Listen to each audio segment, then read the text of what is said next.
Danas obilazimo radove na sanaciji vlage na regionalnom centru za talente. Gradska opština Zemun kao odgovorna vlast ovim primjerom pokazuje da vodi brigu o našim najmlađima i o našim najtalentovanijim učenicima i stvaramo uslove za njihovo usavršavanje. Kao što je rekao gospodin Ilin, ovaj objekat ima istoriju preko 100 godina.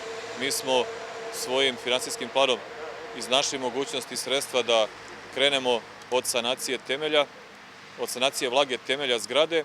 U prvoj fazi, u drugoj fazi ćemo ići na to da saniramo i prostorije koje se nalaze u podrumskom delu zgrade i time hoćemo da stvorimo uslove da naša deca, talentovana deca Zemuna i svih krajeva Srbije, mogu tako da kažem, koja dolaze ovde, imaju najbolje moguće uslove za svoje usavršavanje koje kasnije služe za nastavak školovanja što kroz osnovnu, srednju školu, što kroz fakultete.